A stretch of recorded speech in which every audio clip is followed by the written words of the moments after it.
Bonjour à tous et bienvenue pour la vidéo de la nouvelle lune du 2 mars 2022. Alors, c'est une nouvelle lune qui est très forte, on le sait, on est en transition, on est dans cette période de la conjonction Mars-Vénus qui est toute spéciale. C'est une transition qui passe, on l'avait dit déjà, du grand carré Saturne-Uranus qui a duré si longtemps. La Lune nous a quittés et on se dirige vers la grande conjonction Jupiter-Neptune, où Vénus s'y ajoutera éventuellement. Et voilà, on est dans cette transition-là qui dure environ 1 mois et demi. Et voilà que Mars et Vénus, du coup, forment la fameuse conjonction à suivre du moment de cette superbe période. Et cette fois-ci, dans cette nouvelle lune, cette conjonction Mars-Vénus a un rôle très puissant. Avant de plonger donc dans cette fameuse nouvelle lune, eh bien, je voulais juste annoncer que pour le parcours d'astrologie, donc www.astrologie.life, pour ceux, parce qu'on a quand même encore beaucoup de demandes de participants qui veulent s'abonner, mais qui apprécieraient bien sûr un certain rabais. Là, évidemment, c'est relativement cher, on va dire. Là, il y a un certain prix à ça. C'est normal, c'est parce qu'il y a beaucoup de vidéos. C'est quand même un parcours qui a une grande valeur, c'est une grande implication, donc on n'a pas trop le choix, à moins que ça devienne un peu dérisoire, que de mettre un prix d'une certaine importance quand même. Mais il y en a qui demandent quand même un petit peu là un rabais et du coup, on a fait une période de rabais. C'est un 50% de rabais donc sur le prix, donc c'est moins évidemment que l'abonnement là du départ qu'on avait fait au moment du lancement.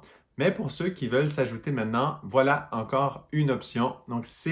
Donc là, il y a encore une fois, il s'agit d'ajouter un mot, un mot un code en fait, un code promotionnel qui est Mars-Vénus, mais sans l'accent aigu. Donc, Mars-Vénus sans l'accent aigu. Et voilà. Et ça vous donne comme ça un 50% de rabais sur l'abonnement, ce qui est intéressant parce que Mars-Vénus, cette polarisation, masculin-féminin, eh bien voilà, 50%, moitié-moitié. Ça nous fait un peu penser à tout ça. Donc voilà, c'est pour toute cette période de la conjonction Mars-Vénus, on fait cette petite promotion-là pour permettre à d'autres qui veulent s'ajouter de s'ajouter plus simplement, plus facilement, que ce soit abordable. Évidemment, le but, c'est un grand partage puis un accompagnement dans tout ce travail que nous proposent les étoiles, d'aller plus loin. Hein, évidemment, dans le parcours, on approfondit les sujets beaucoup plus. Donc, on va beaucoup plus en profondeur, il y a beaucoup plus d'intimité qui se développe. Et bien sûr, il y a la session live, il y a un parcours par rapport au cycle solaire, donc l'entrée du soleil dans les signes. Voilà, donc voilà, pour ceux qui attendaient une opportunité, une occasion pour s'inscrire, pour participer, la voici. Elle est maintenant active. Donc, allons-y tout de suite dans la nouvelle lune. Alors, cette nouvelle lune, franchement, c'est hors du commun. Il y a 3 conjonctions qui se suivent. Donc, évidemment, Mars-Vénus sont en conjonction, mais cette fois-ci, exactement sur Pluton. Donc, on avait dit, hein, lors de la dernière vidéo, il y aura 3 examens de Mars-Vénus principaux. La conjonction à Pluton, c'est la première. Quand ils seront en carré à Uranus, ce sera la deuxième. Et quand ils seront en conjonction à Saturne, ce sera la troisième. Cette fois-ci, pour cette nouvelle lune du 2 mars, ben ça y est, premier examen, conjonction Mars-Vénus-Pluton. Si on continue un petit peu plus loin, et ça bien sûr c'est en Capricorne où se trouve Pluton. Si on continue un petit peu plus loin, on va en Verseau, on trouve la conjonction Saturne-Mercure. Et c'est très précis à chaque fois. Hein? Franchement, c'est impressionnant, ces 3 conjonctions qui se suivent. Donc Saturne-Mercure, ça veut dire quoi? Eh bien, le mental est collé à Saturne. Il y a une demande de sagesse un peu obligatoire. Il y a une suite aussi à tout ce travail de Mercure qui travaille, qui cherche. Eh bien là, il continue quand même, il continue à chercher, ça veut dire qu'il y a une exigence qui se poursuit, pour faire tout simple. Et on continue, et ça c'est en Verseau évidemment. Et là, on arrive en Poisson, et on a la nouvelle lune elle-même, donc Soleil-Lune en conjonction à Jupiter, qui lui, bien sûr, se dirige vers sa conjonction avec Neptune. Et donc, évidemment, que le Soleil là, qui vient d'entrer en Poisson, à ce moment-là, eh bien, conjonction à Jupiter, c'est un moment fort quand même, puisque Jupiter, ben, voilà, il va créer la conjonction la plus forte de l'année avec Neptune quand même. Ça s'en vient très bientôt. Donc là, c'est le moment où la nouvelle lune est en conjonction à Jupiter. Ça, c'est une fois dans l'année, hein, normalement, pratiquement tout le temps. Et donc, ça y est, c'est au moment de cette nouvelle lune. Donc, un moment où toute cette force du signe des poissons, cette force de Jupiter, est soulignée et encouragée. Alors, si vous vous rappelez, lors de la dernière vidéo, j'avais bien mentionné à quel point le vécu avec Mars-Vénus allait déterminer ce que la générosité que l'on va tous pouvoir vivre après entre Jupiter et Neptune pendant la conjonction qui se déroulera au mois d'avril. Et donc, là, on a un exemple parfait de ça. Alors que Mars-Vénus, dans leur conjonction, ont un examen avec Pluton, eh bien, on a la nouvelle lune sur Jupiter. Et donc, on voit bien que les deux sont complètement reliés et que ce Jupiter est en train de se charger, est en train de recevoir, d'ouvrir, de commencer son travail avec cette conjonction à Soleil-Lune. Là, c'est vraiment un moment où c'est comme si on démarre là vraiment ce travail. Il commence à gagner en force. Et donc, c'est vraiment un moment clé là. Ce fameux examen de Mars-Vénus avec Pluton, c'est très grand. 3 conjonctions comme ça qui se suivent avec 3 planètes très importantes, Pluton en Capricorne, Saturne en Verseau, Jupiter en Poisson. Et on se rappelle que ces 3 grandes planètes, eh bien, ce sont celles qui étaient en conjonction lors de le fameux solstice là, d'hiver là, du 21 décembre 2020. On se rappelle de cette superbe conjonction de l'année 2020, Pluton, Saturne, Jupiter. Eh bien là, ce qui devait arriver arriva. Pluton, avec sa lenteur, est resté en Capricorne. Saturne, lui, est rentré en Verseau. Et Jupiter en Poisson. Donc, on a les 3 derniers signes du zodiaque qui sont habités et qui reçoivent chacun certaines des planètes personnelles en conjonction. Les 2 luminaires avec Jupiter en Poisson, Mercure en plein milieu avec Saturne en Verseau, et Mars-Vénus, une autre polarité, hein, on sait que Soleil-Lune, c'est une polarité, puis Mars-Vénus, une autre polarité, ensemble sur Pluton. Alors là, quand on dit qu'une grande conjonction a des grands effets, des grands impacts, on parlait de cette conjonction Saturne-Jupiter-Pluton en décembre 2020, là je suis désolé de remonter à il y a si longtemps, mais on sait très bien que 2020-2021 se sont suivis avec certains sujets qui ont continué. Eh bien, on voit qu'une grande conjonction pareille, elle a encore des influences aujourd'hui, au moment de ce 2 mars 2022, de cette nouvelle lune, on voit encore une de ces influences. Parce qu'évidemment, ce sont des planètes qui ont des vitesses différentes, et là, elles se sont toutes placées pour créer ce moment du 2 mars 2022, où les planètes personnelles viennent se coller sur elles dans des signes, voilà, qui se suivent comme ça, les 3 derniers signes, ce dernier quart du zodiaque. Et c'est donc, s'il y a une porte là toute spéciale, si on regarde un peu plus loin dans les aspects, on verra aussi qu'il y a une série de sextiles et de trigones qui se suivent et qui là vont inclure la lune noire, les nœuds lunaires, Uranus aussi. Dans ça, il y a juste Saturne et Mercure qui ne sont pas vraiment inclus, qui iront non plus là sur le thème que vous voyez, mais sinon, presque tout est inclus dans une série de sextiles trigones qui se suivent. Si on pouvait ajouter des points en Scorpion, eh bien, on pourrait fermer là tout cet espace et remplir de sextiles trigones au complet.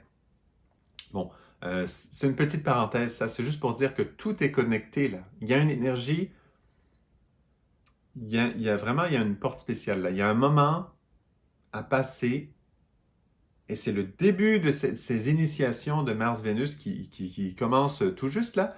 C'est un examen important et qui va déterminer la valeur, la force, le côté précieux de ce qu'on va aller vivre dans la fameuse conjonction Jupiter-Neptune qui s'en vient au mois d'avril. Bon, je ne répète pas ces éléments, mais vous comprenez là à quel point c'est crucial comme moment.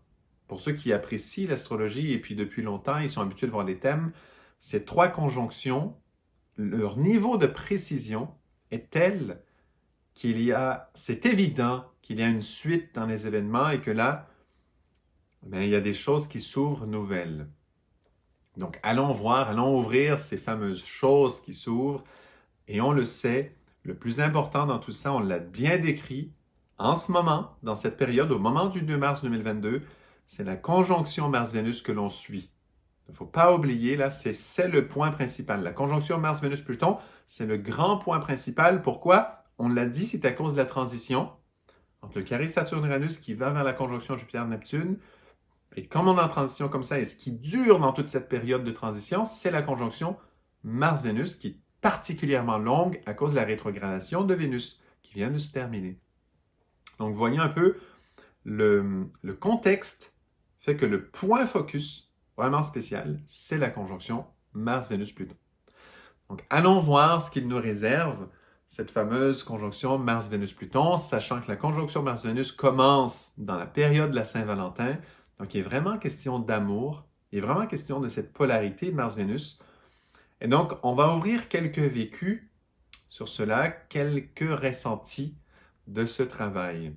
Et je vous dis, c'est important à ne pas prendre à la légère les points qu'on va mentionner là, à ne pas se distancer de cela parce que l'on croit que l'on ne peut pas s'y associer, s'y reconnaître.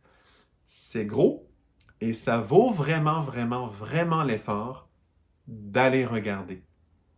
Là, c'est trop important comme nouvelle lune, elle est trop forte.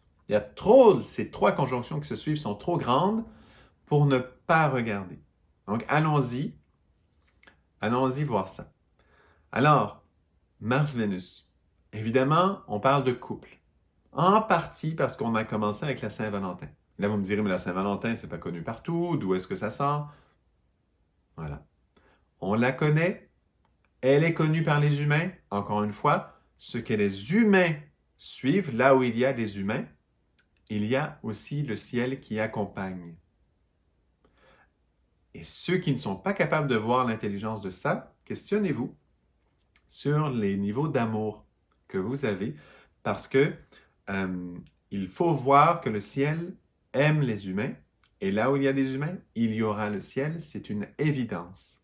Le ciel travaille avec les humains, c'est clair. Et donc, même si les humains ne sont pas encore justement éclairés, etc., etc., eh bien, ce n'est pas grave. C'est quand même présent. Il est là. Cette force, elle est là. Donc, cette Saint-Valentin qui est connue au moins par une grande partie du monde, eh bien, voilà, elle met une espèce d'accent, il y a des forces qui sont là, et qui poussent sur ce vécu du couple, qui pousse Mars-Vénus vraiment dans cette compréhension du couple. Et là, pour ceux qui ne sont pas en couple, c'est ça que je disais tout à l'heure, il y en a qui vont faire semblant qu'ils ne peuvent pas s'y reconnaître dans cette conjonction, parce qu'ils ne sont pas en couple, parce qu'ils ne sont pas intéressés. Ils n'ont aucun intérêt de couple, ou ils sont dans des couples particuliers, où, je ne sais pas, moi, il y a toutes sortes de choses. Hein. Par exemple, il y a ceux qui ont... il y a des deux côtés. Hein. Dans certains pays, voilà, il y en a qui ont plusieurs femmes, il y en a qui ont plusieurs hommes.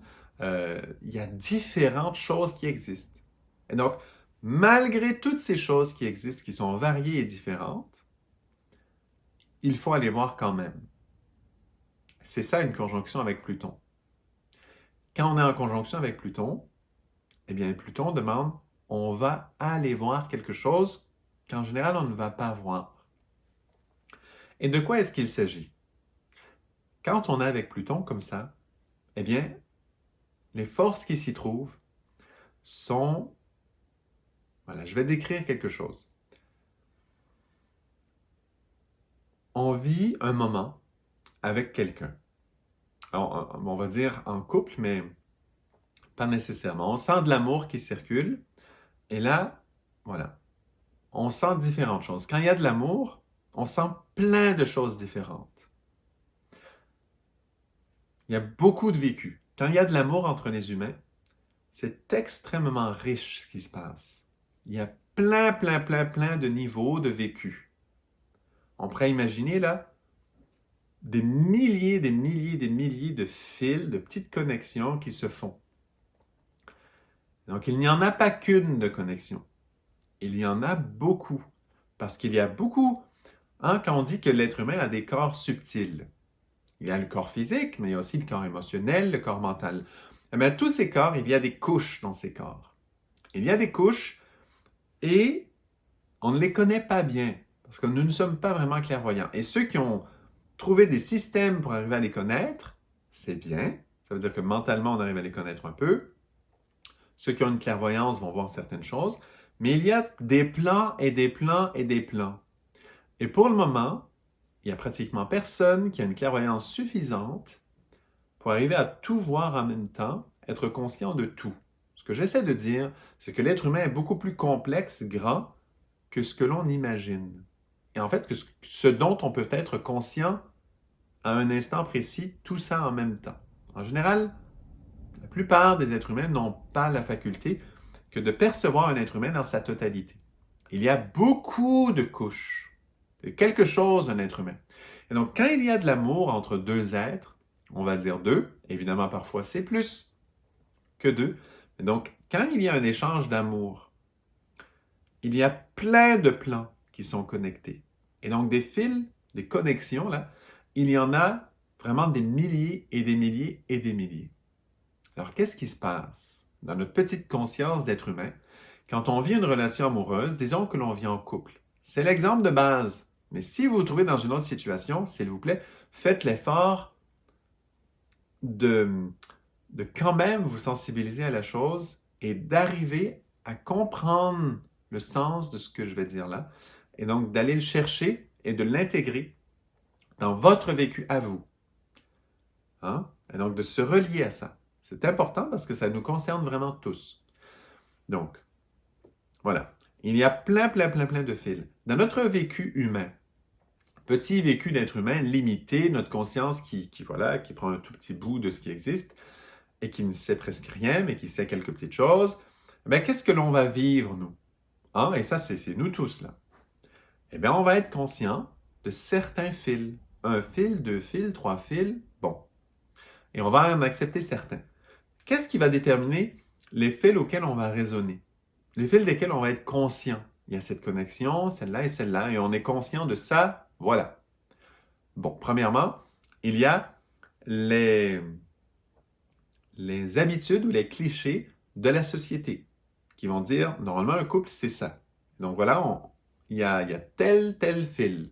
Et ça fonctionne, on connaît, c'est sécuritaire, voilà, c'est un couple, ça fonctionne, c'est comme ça. La relation est assurée. Si vous n'êtes pas en couple, faites des liens avec autres types de relations ou autres moments où vous sentez de l'amour. Et soyez ouverts. Donc voilà. Mais parfois, dans une relation, pour un instant, on va sentir autre chose. On va sentir un autre fil. On va sentir une autre connexion et pendant un instant, on va en être conscient. Un peu comme si on vit et là, soudainement, il y a une tempête. Et là, il y a des orages et des éclairs. Et c'est la nuit. On ne voit rien. Quand il y a une éclair, on voit. Ça dure un instant, un tout petit instant. Mais c'est un peu comme ça, si on fait la correspondance dans notre vie, on a une relation, soudainement on voit un bout, un échange duquel on n'est pas conscient normalement. On perçoit un plan où on a un échange précis, particulier, qui n'est pas vraiment admis, régulier, normal, reconnu, habituel dans la société, duquel très peu de gens vont parler. Mais on le perçoit pendant un instant. Et après, bon, c'est comme un éclair, après, la lumière s'éteint et on l'oublie. On l'oublie pourquoi? Parce que c'est pas nécessairement rassurant.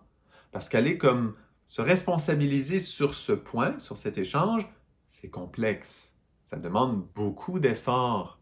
Parce que c'est une partie de la conscience qui n'est pas éclairée. Donc, il faudrait mettre beaucoup d'énergie sur ça.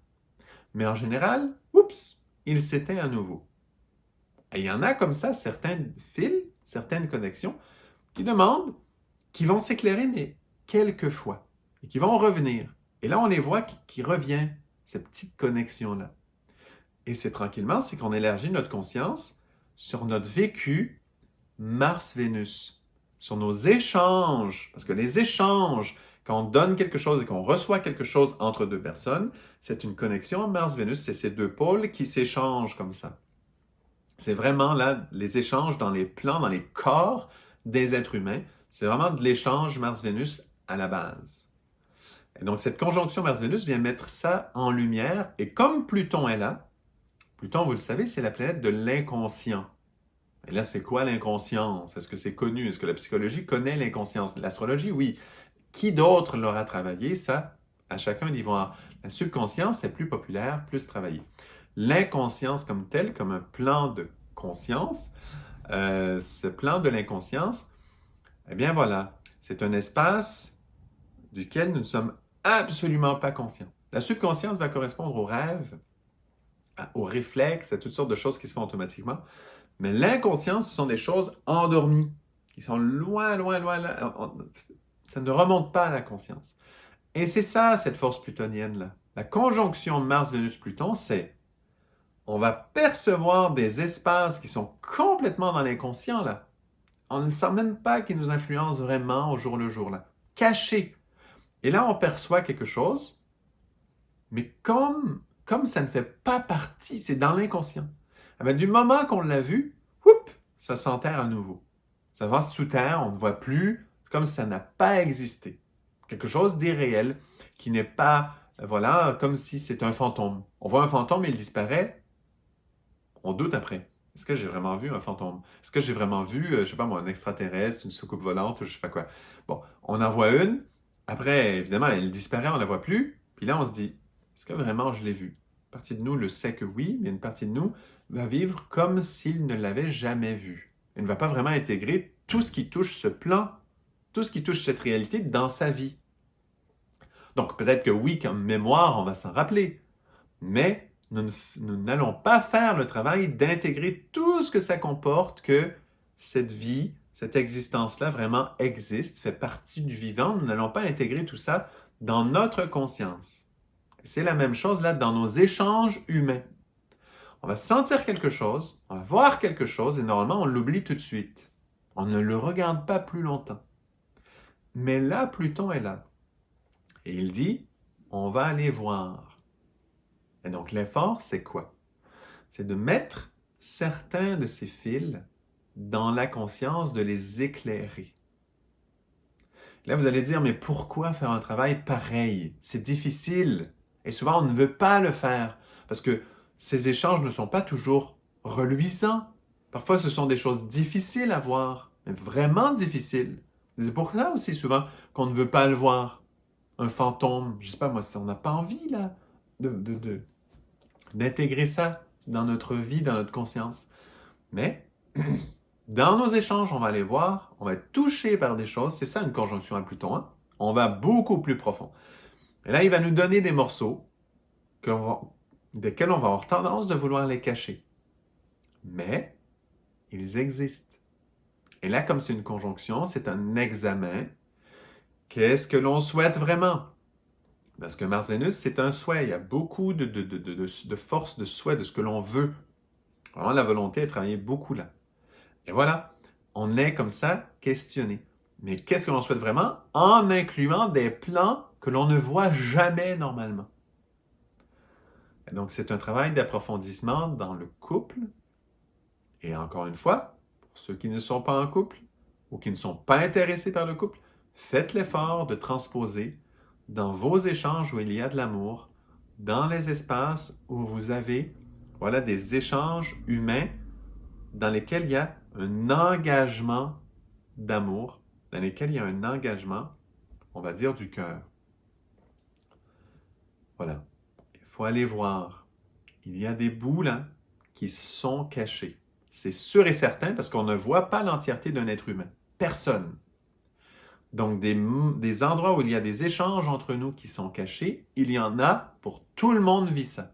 Il n'y a pas d'exception. Et Pluton demande, allez les voir, allez en voir davantage pour les mettre en conscience. Et la question, quand on comprend ça, c'est, mais pourquoi? Pourquoi Pluton a le droit de faire ça? Pourquoi est-ce qu'on ne peut pas juste rester dans notre vie qui fonctionne bien, notre vie qui a son rythme? Et ça, c'est vrai pour tout le monde. C'est vrai pour les couples qui fonctionnent et qui ont leur rythme, mais c'est aussi vrai pour ceux qui ont dit « Ah, moi, les couples, c'est fini, ça ne m'intéresse plus, je ne suis plus là-dedans. » Ah ben, ils ont choisi quelque chose, ils ont fait un choix. Mais malgré tout, il y a des bouts qu'ils n'ont jamais osé voir dans la réalité du couple, même si leur choix est fait et que tout fonctionne pour eux. Et donc, c'est ça, là. Ça inclut vraiment tout le monde, cette question. Parce qu'il y a des parties de l'échange qui n'ont jamais été mises en lumière. Et ça, c'est vrai pour absolument tout le monde. Et parfois, on peut dire, Hein, on a des excuses des fois. On peut dire, ah oui, mais dans certains sujets. Dans certains sujets, on peut dire, oui, mais il y a des êtres qui sont parfaits, qui ont tout travaillé, qui ont tout mis en conscience, ils sont illuminés, ça y est, eux, ils ont tout. Donc ça existe quand même des êtres qui n'ont pas besoin d'aller faire ce travail, mais des échanges entre humains, des couples, des forces d'échange d'amour entre humains qui ont tout conscientisé, alors là, bonne chance pour en trouver. Là, c'est beaucoup plus rare, beaucoup plus difficile. Je vais donner un exemple de qu'est-ce que ce serait si un couple avait atteint ce but. Mais quand on parle de Disney, là, des princesses, des princes, tout ça, c'est quelque chose qui va s'approcher de ça. Disons un Mars-Vénus uni parfaitement. Tout est en conscience. Eh bien là, les pouvoirs de l'être humain seraient énormes. Pourquoi? Parce que cet amour, ces échanges d'amour, sont à la base quand même, sont à la base des enfants. Parce que c'est quand même dans l'union masculin-féminin, homme-femme, que l'enfant est créé. Et ça, on ne peut pas l'enlever. Ça, c'est universel, c'est vrai. Même si ça se fait in vitro, là, pour une raison X, c'est quand même l'union de ces deux forces qui se fait. Et donc, quand on va visiter cet espace d'amour, eh bien, entre autres, on s'appuie sur cette force de vie. Et cette force de vie où on crée l'enfant, où on crée l'avenir, eh bien, en fait, on ne la connaît pas bien. On ne voit presque rien. Cette intelligence autour de ces échanges d'amour qui peuvent même générer, créer, pour continuer la vie, il y a des secrets là-dedans qui sont très grands. Et là, il y a des ponts qui se font, des résonances entre la conjonction Jupiter avec Soleil-Lune en Poisson, qui ouvre au mystère, qui nous ouvre avec générosité les portes des mystères, et la conjonction Pluton-Mars-Vénus en Capricorne, qui, eux, parlent de ce que je viens de nommer, là, cet engagement à mettre en lumière. Et ça veut dire que là, ce qu'on met en lumière, on est en train de se faire ouvrir des mystères sur ça. Et voilà. Il y a des liens à aller chercher que l'on n'a jamais fait. Un couple qui aurait fait ce travail parfaitement, eh bien, il serait extrêmement lumineux. Il pourrait permettre l'arrivée sur Terre des âmes qu'ils choisissent, d'âmes lumineuses, particulières qu'ils choisissent, mais tout simplement. Et là, je ne parle pas d'élitisme du tout. Je parle de cette intelligence naturelle qui existe en fait, mais qui est plutonienne, qui est cachée, que l'on ne comprend pas du tout et que la science pour l'instant n'a pas accès à ça du tout, qui est capable, qui comprend la réalité de l'âme, qui comprend comment tout ça fonctionne, qui comprend l'amour, tous les plans qui s'échangent, qui comprend qu'est-ce que ça génère, qu'est-ce que ça crée en permanence dans tous les plans. Quand je dis tous les plans, c'est tous les plans. Quand j'essayais de décrire un peu les corps de l'être humain au tout début, que c'est vraiment complexe et grand, ben voilà, tous les plans, toutes ces petites couches, tous ces espaces, les échanges qui s'y trouvent génèrent des choses. Et Pluton, lui, le sait. Et Pluton veut mettre ça en lumière. Et donc, qu'est-ce que l'on fait dans cette conjonction Mars, Vénus, Pluton, au-delà d'une simple,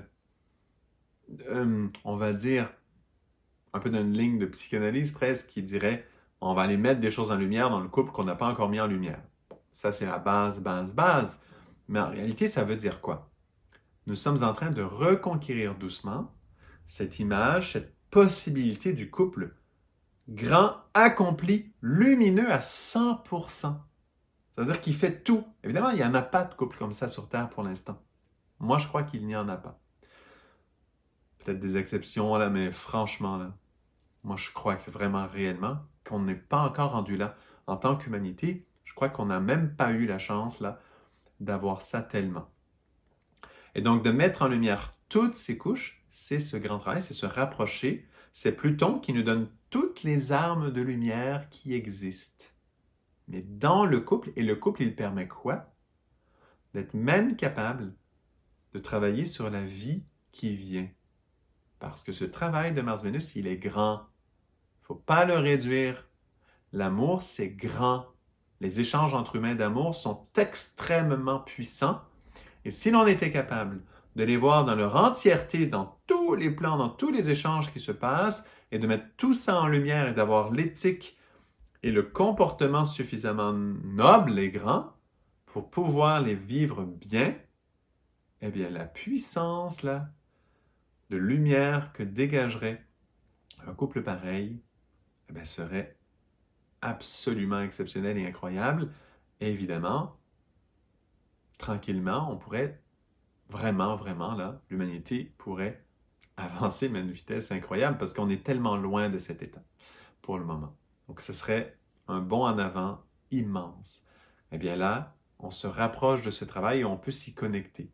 C'est vous, s'il est possible pour chacun d'imaginer, eh bien le couple le plus conscient de tout, mais vraiment tout. Évidemment, là, le tout, je dis tout, mais on ne le voit pas, le tout. Donc, on ne connaît pas c'est quoi le tout. Donc, je le nomme, mais il est inconnu pour l'instant. Et voilà. Mais être conscient de tout cela, mettre tout ça en lumière, vivre tout ça bien, on est en train de se rapprocher de ça et le Jupiter avec Soleil-Lune ouvre les portes de ces mystères. Et donc, on a accès là, à des mystères sur ça, à comprendre le couple, c'est quoi pour vrai, sa vraie signification quand on le met vraiment en lumière. Et c'est pour ça que je dis, même ceux qui ne sont pas en couple, ceux qui ne sont pas intéressés en couple, ceux qui ont des sexualités particulières ou des attaches humaines aussi qui sont particuliers, parce que je sais qu'il y a toutes sortes de variétés dans ces plans-là et qui ont leur sens, qui en fait existent justement pour mettre certains points en lumière. Mais évidemment qu'ils ne sont pas complets non plus. Personne n'est complet. Les couples habituels ne sont pas complets, les couples non habituels non plus, évidemment. Mais ils sont là, justement,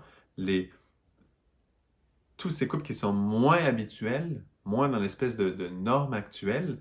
Eh bien, pourquoi on en parle de plus en plus? Pourquoi ça prend une place? Pourquoi c'est de plus en plus respecté dans la société? C'est que tranquillement, ça met certaines choses en lumière. Il ne s'agit pas de dire c'est ça qu'il faut faire. Il s'agit de mettre des parties du couple en lumière. Parce que le couple lui-même, c'est grand, c'est beau. Quand c'est vécu, compris, mis en conscience, en lumière à 100%, c'est exceptionnel, là. Il y a des possibilités là-dedans qui sont tellement grandes. Voilà. Ça nous dépasse. Quand on touche Pluton, ça nous dépasse à chaque fois. Et c'est normal.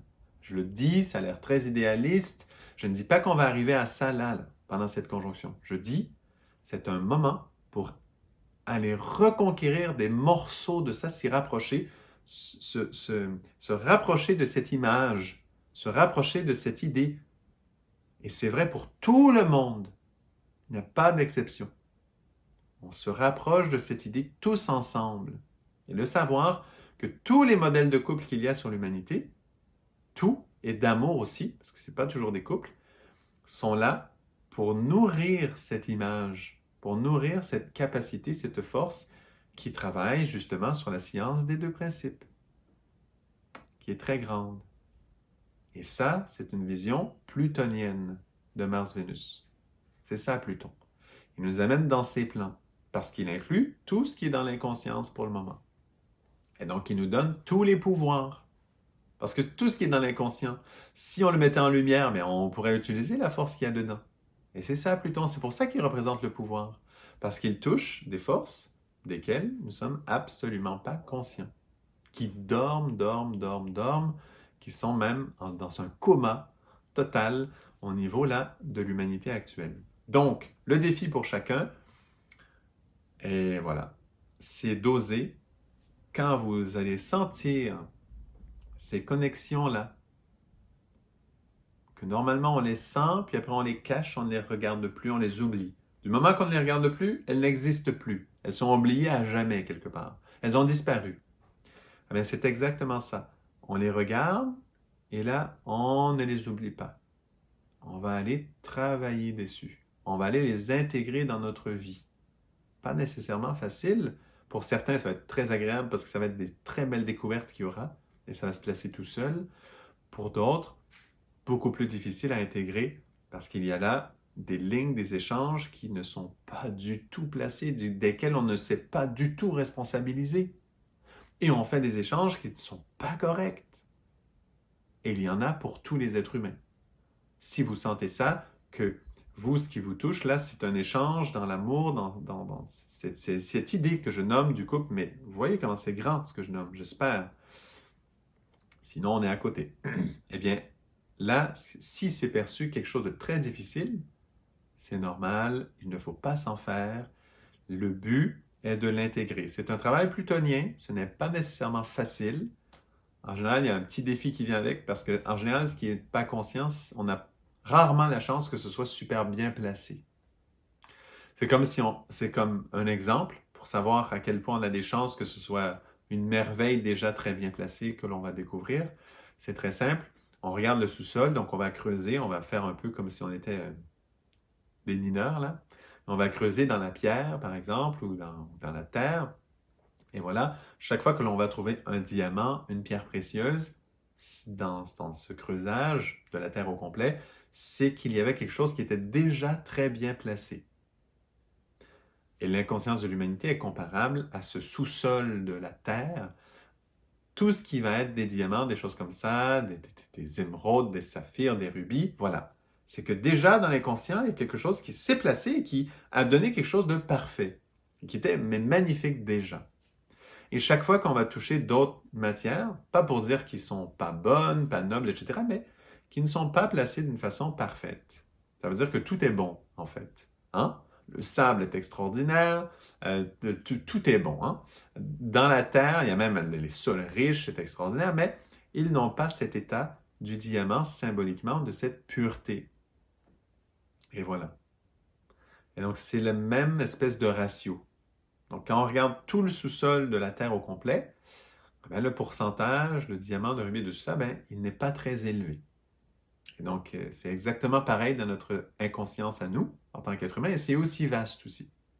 L'inconscience de l'être humain est très, très, très vaste, comme ce sous-sol, c'est très plutonien, hein, comme ce sous-sol-là de la Terre, bien, il est pareil, en fait.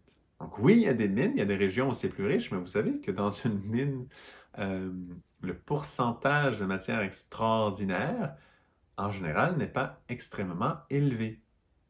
Et ça, c'est là où c'est le plus concentré. Donc imaginez si on regarde toute la Terre au complet.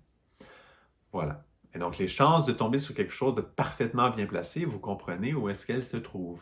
Donc normalement, cette conjonction-là nous demande un vrai travail. Et la conjonction Saturne-Mercure, dans ça, elle qui est en Verseau, nous soutient parce qu'elle dit, voilà, on place une sagesse avec le Mercure, ça veut dire le mental, la pensée, est accompagné d'une sagesse quand même. Et donc oui, il va y avoir de l'amertume, c'est très possible, parce que la pensée se prend cette sagesse, donc elle est forcée d'être accompagnée, parce que c'est difficile de ne pas se détourner de cette charge et de simplement se dire, voilà, j'oublie cette charge, je reste sur la vague généreuse de Jupiter en Poisson avec le Soleil et la Lune. C'est très tentant de faire ça. Mais le travail qui est réellement demandé maintenant, c'est Mars-Vénus qui le montre, et c'est cette conjonction à Pluton, doucement reconquérir cette royauté du couple complet sur Terre. Un exemple de ce que je connais dans toutes les mythologies, etc., toutes les histoires de la Terre, c'est Ram et Sita. Ça, c'est un bel exemple d'un amour puissant, fort, qui peut transformer beaucoup de choses. Donc ça, Ram et Sita, c'est ça. Eux, c'est très beau. C'en est un exemple qui fait un peu penser à ça. En même temps, les représentations que moi j'ai vues ne sont pas encore suffisantes pour représenter vraiment ce dont je parle, le plein pouvoir du couple. Quand je parle du couple complet, dans lequel tous, on peut s'y retrouver, même ceux qui n'aiment pas l'idée du couple, en fait, parce que c'est complet. Donc, ils n'aiment pas l'idée du couple parce qu'il y a des sujets, il y a des choses, il y a des points qu'ils veulent ajouter, qu'ils sont en train, eux, de mettre en lumière, justement. Mais en réalité, cette force de couple existe pourquoi? Parce qu'il n'y a pas création on va dire, de vie comme telle, là. Il n'y a pas de reproduction, en tout cas, donc il n'y a pas de nouvelles âmes qui peuvent venir s'il n'y a pas cette union des deux principes qui touche cette idée du couple grand. Et donc ça, je parle de quelque chose de très, très grand, là, en ce moment, dans lequel tous, on peut se reconnaître. J'espère que c'est clair, parce que bon, c'est tellement sensible comme sujet. Voilà. Donc, un grand travail. Je nous souhaite à tous de le vivre le mieux possible. Et voilà, l'idée, c'est qu'on va ressortir de ce grand travail. C'est un effort qu'il y a derrière. Hein? Il faut voir, il y a un effort, parce que mettre quelque chose en lumière, l'amener à la conscience, reconquérir certaines armes de lumière, moi j'appelle ça comme ça, pour faire un travail plus grand pour la suite, c'est quand même tout un examen, là. Ce n'est pas un petit, là. Ce n'est pas une petite nouvelle lune. C'est une nouvelle lune fort importante. Et on a un vrai examen à passer. Donc vraiment, je souhaite à tous de le vivre le plus beau possible, d'être conscients. On fait tous ce travail. C'est très important. Ne nous perdons pas dans des distractions. Osons aller voir là ce qui s'y cache, ce qui va nous rapprocher de cette grande force de couple, toute particulière, qui inclut tous les aspects et donc que tous, on peut se reconnaître dedans. Voilà. Même ceux qui n'ont aucun intérêt envers le couple. Juste pour être vraiment clair, je sais que je l'ai dit déjà, mais c'est crucial et c'est très inclusif en fait, comme travail, parce que Pluton, lui, inclut tout. Donc, aller mettre ça en lumière, aussi, une autre petite chose qu'on peut mentionner, c'est que quand on le met en lumière, il faut s'assurer que justement, ce soit éclairé au bout de la ligne. Il ne s'agit pas d'aller mettre en lumière, ça veut dire nommer quelque chose qui est juste désagréable. C'est pas ça du tout, mettre en lumière. Mettre en lumière, c'est pas juste comprendre quelque chose, le voir, mentalement, on l'a nommé, c'est vu, etc. Et c'est très désagréable, et ça y est, j'ai osé le regarder. Ce n'est pas ça, mettre en lumière. Mettre en lumière, c'est que vraiment, la lumière va habiter cet espace qui a été nommé. Et donc, il faut oser l'exposer, cette chose, même si elle n'est pas trop jolie. Il faut l'exposer à la lumière, et là, oups, elle va se transformer, et elle va devenir belle. Parce qu'il ne faut pas oublier que ce travail-là est fait seulement pour conquérir cette grande force du couple lumineux total où Pluton donne tous les armes de lumière à cette force du couple, que l'humanité doucement est en train de conquérir, mais ça va être long. Là, ça, c'est une étape qui est importante. Et pourquoi on parle d'un mystère pareil? Mais parce que justement, les forces en poisson ouvrent des portes de mystère, ouvrent des portes grandes et généreuses. Vous voyez, parler de mystère sur le couple aussi grand, ça, c'est un des cadeaux du signe des poissons. Il commence à ouvrir, il commence à s'ouvrir. Il le fait déjà, son travail, il commence. Il le fait sur Mars-Vénus. Très important de voir ça, à quel point ce que je viens de nommer là, cette fameuse nouvelle lune, c'est une opportunité de travail qui va très loin, que le signe des poissons et la grande conjonction poisson, déjà à cause de la proximité de Jupiter, de la conjonction Jupiter, Soleil, Lune, eh bien, nous donne déjà de ça. Et ce que l'on sème à ce moment-là, on l'a dit, hein, c'est ça qui va nous donner le fruit après dans la conjonction Jupiter-Neptune. Tout ça, c'est relié. Donc, c'est vraiment important d'entrer dans ce travail, de le sentir, d'oser ne pas oublier tout de suite ce que l'on aura vu, ce que l'on aura senti, oser rester dessus, même si au début la lumière n'a pas encore transformé la charge, eh bien, on reste, on l'éclaire, on y met du soleil, on y met de la lumière, et on va y arriver. La magie va s'opérer. C'est un peu une alchimie qui se fait. Il y a une charge inconsciente, comme le plomb. Hein? Le plomb qui est oxydé, qui ne donne aucune lumière, il n'est pas très joli. Hein? Un plomb oxydé là, qui est terne. Eh bien là, on va aller le transformer en or. Mais pour ça, il faut l'exposer à la lumière. Il faut lui donner de la lumière suffisamment, symboliquement. Hein? On va lui donner cette force, cette présence, cette chaleur. On va le mettre dans le creuset alchimique, là, et on va le transformer. On va le transformer, on va aller en faire de l'or. Et c'est voilà, une force nouvelle qui va faire partie de notre conscience du couple éclairé. Voilà. Sujet un peu... c'est un grand sujet, là. Il est vraiment large. J'espère que chacun aura pu retirer certaines notions de ça. Je sais que c'est quand même, c'est très subtil. Ben, je crois que quand même, on peut tous aller retirer quelque chose de ça. Évidemment, si vous avez des questions, des commentaires, n'hésitez pas. Moi, je trouve que c'est un des moments dans l'année les plus cruciaux, là. Donc, n'hésitez pas à partager abondamment cette vidéo-là. Je la trouve très importante parce qu'il y a là quelque chose de très précieux. Et on voit très bien à quel point on sort de ce fameux carré Saturne-Uranus. Nous n'y sommes plus là influencés par ça. Évidemment, on garde la sagesse qui en ressort, mais on entre vraiment dans un travail qui va ailleurs. Donc, c'est très beau là, ce qui se passe en ce moment. Donc voilà, c'est tout. Voilà. Évidemment, pour aller plus loin, ben, c'est dans le parcours là, astrologie.live. Je pense que sur YouTube, déjà là, c'est amplement, c'est déjà beaucoup de subtilité. On va aller pousser tout ça un peu plus loin dans le parcours astrologie.live là pour ceux qui suivent et en fait, qui en veulent plus. Donc voilà, en tout cas. Merci à tous pour votre écoute et à très bientôt pour une autre vidéo d'astrologie.